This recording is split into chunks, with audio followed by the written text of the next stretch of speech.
Congressman Loudermilk. Got a chance to see you at the 11th District Convention a few weeks ago. Thanks for being with us, sir. Hey, John. It's good to be with you this morning. Okay, so Republicans are now saying that they have a counterproposal to Biden's $1.7 trillion infrastructure bill, which is not an infrastructure bill. It's a Green New Deal bill, spend money wanton as our debt goes up and we saddle future generations with it. But now they want to do $1 trillion. So we got $1.7 trillion, $1 trillion. Where's the fiscal responsibility here, sir? Well, there's an old saying that I found out when I got to Congress is $1 billion here and $1 billion there. Sooner or later, it adds up to real money. Now we're going to have to change that. Oh, $1 trillion here and $1 trillion there soon adds up to a massive debt that would never be able to wipe out. I mean, it's like just in the last few years, we've gone from spending billions to trillions, and it's just adding and adding and adding and adding. It's like we can't spend enough. And there is a point where you got to draw the line and say, look, there's no more money there to spend. We have to prioritize.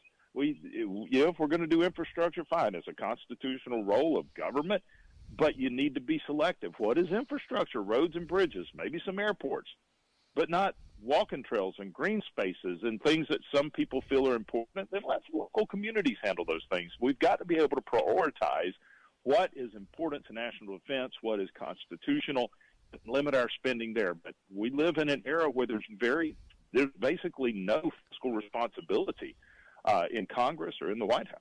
What are we going to do with this debt, sir?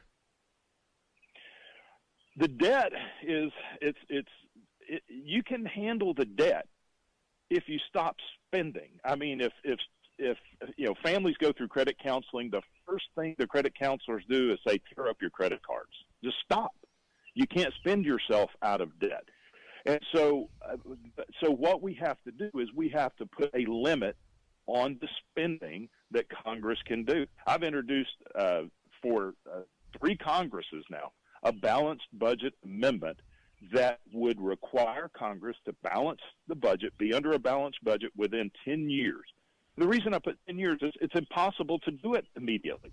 I mean, our spending is greater than it's like 130% of the gross domestic product, which means we can't tax 100% of everything and even pay off the debt. It's not going to happen, but it seems that we can budget now. When the Republicans were in control of the House, we would always pass a budget that would balance within 10 years. The first year I was in Congress, we passed a budget. The budget balanced within 10 years. The next year, we passed another budget that balanced within 10 years.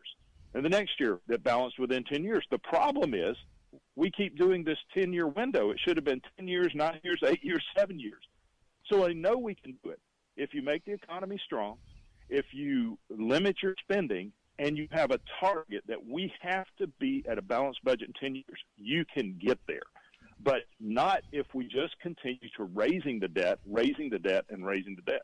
Well, that's what we appear to be doing now. And now you got inflation concerns that can wipe out people's savings. A lot of people very nervous about that because, those that is older.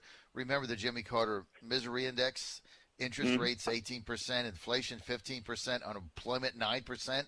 Right? That was the misery index back then, and I guess it was 1978. Oil lines, gas lines, odd and even numbers. A lot of us remember that, like my age. Is that coming back? So a lot of people concerned with that, Congressman. But I guess what happened to fiscal responsibility within the Republican Party? This is bothering a lot of people now because we used to be a dog with a bone on this issue of fiscal responsibility, and now, the GOP compromise to Biden's $1.7 trillion is $1 trillion.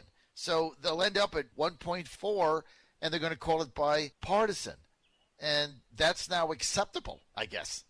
Yeah, and part of the problem is just a growth in the size of government that both parties have participated in for years and years. I mean, when you look at just the size and scope of the federal government has grown exponentially over the past several decades. We've got to get it back to what that the Constitution and the framers of our Constitution envisioned, that the federal government, its scope was so small that it had little impact on your life. Your state governments had a much greater impact on your life.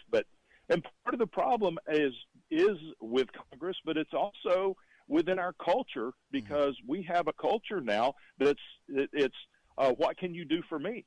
We keep looking to Washington to fix all the problems that we have in this nation. We've lost an idea of personal responsibility, Right. and so it's a cultural thing. James Garfield, president, he said, if Congress is reckless, ignorant, and corrupt, it's because the people accept recklessness, ignorance, and corruption. Basically, Congress is going to be downstream from culture. And so I'm hoping that, in the last year and what we're facing now, that people are waking up a little bit and saying, wait a second, I have to balance my checkbook. Right. Shouldn't our government be balancing its checkbook as well? All right, so let's change gears a second. Bipartisan leaders of the House Oversight and Reform Committee yesterday, they requested a formal investigation into a part of the U.S. Postal Service due to reports that the USPS, they can't get you your mail on time. Rates keep going up, but obviously they've got time to carry out intel surveillance on people's online activity. Congressman Loudermilk, what the hell is going on with that? This is something that is gravely concerning, because this is an issue that is talking about our founders, that our founders were concerned about, because during the War for Independence and the time leading up to that, one of the major concerns was the British government opening the mail of people and reading the mail to try to find who the patriots were, who those that were opposed to the government. This was a huge concern to our founders, and now we've kind of circled back around to doing this.